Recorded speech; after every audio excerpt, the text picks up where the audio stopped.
কিন্তু গাছ থেকে রস বের করা হয়। আর এই রসগুলো একদম খাঁটি, এর মধ্যে কোনো ভেজাল নেই। সম্পূর্ণ ভিডিও দেখেন তাহলে বুঝতে পারবেন এই চাচার যে মেধা এবং যে বুদ্ধি খাটিয়ে এই রসগুলো তারা সংগ্রহ করে। তারপর এই রসগুলো কিন্তু বিভিন্ন প্রকার প্রক্রিয়াজাতের মাধ্যমে গুড় এবং কি সকালবেলা এই রসের একটা আসসালামু আলাইকুম আঙ্কেল, কেমন আছেন? আপনার নামটা কি আঙ্কেল? আপনার হোম ডিস্ট্রিক্ট কোন জায়গায়? ও, এখানে কি আপনি কাজ করতেছেন কিভাবে? এটা গাছ কি আপনার? ও, এখানে আপনাকে পারিশ্রমিক দেয় নাকি? এই কাজটা যে করতেছেন এটা তো আমার দৃষ্টিতে খুবই কঠিন একটি কাজ। এটা অনেক কঠিন কাজ। এখানে রসটা আপনি কিভাবে সংগ্রহ করেন?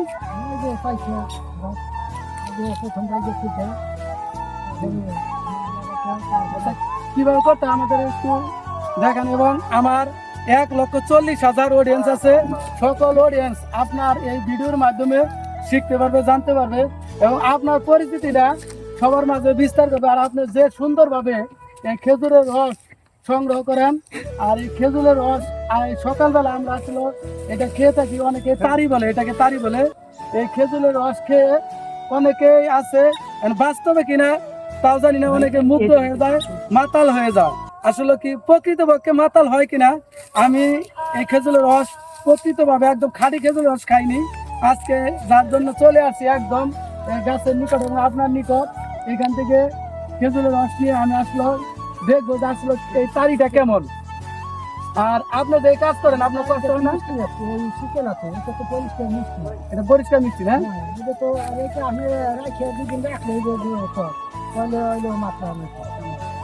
দুই দিন রাখতে হয়।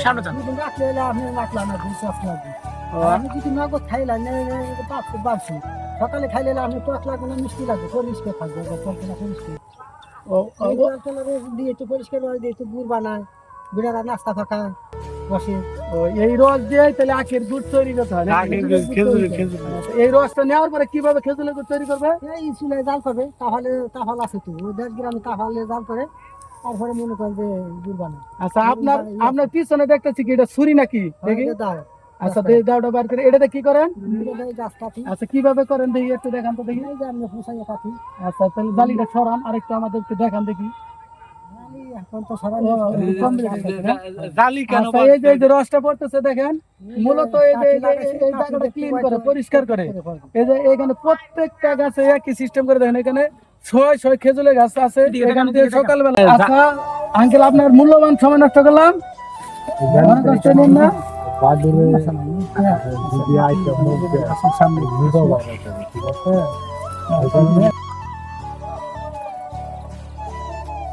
এই যে মূলত এই যে এটা অনেকেই বলে ছুরি, অনেকে বলে দা, এটা দিয়ে আসলে পরিষ্কার করতে হয়। এইটা আবার অনেকে আবার খারাপ কাজে ব্যবহার করে। ভাই, খারাপ কাজেও কেউ ব্যবহার করবেন না, মূলত এই গাছ পরিষ্কারের উদ্দেশ্যে এটা ব্যবহৃত হয়। অনেকে মাইন্ডে নেন না। ধন্যবাদ সকল অডিয়েন্সকে। ভিডিওটা কেমন লাগলো, যদি ভালো লাগে অবশ্যই লাইক, কমেন্ট এবং সাবস্ক্রাইব করবেন এবং ভিডিওটা বেশি বেশি শেয়ার করে সবাইকে দেখার সুযোগ করে দেবেন। আসসালামু আলাইকুম, সকলকে ধন্যবাদ। সবাই ভালো থাকেন, সুস্থ থাকেন এই কামনায় আজকের মতো বিদায় নিচ্ছি। খোদা হাফেজ।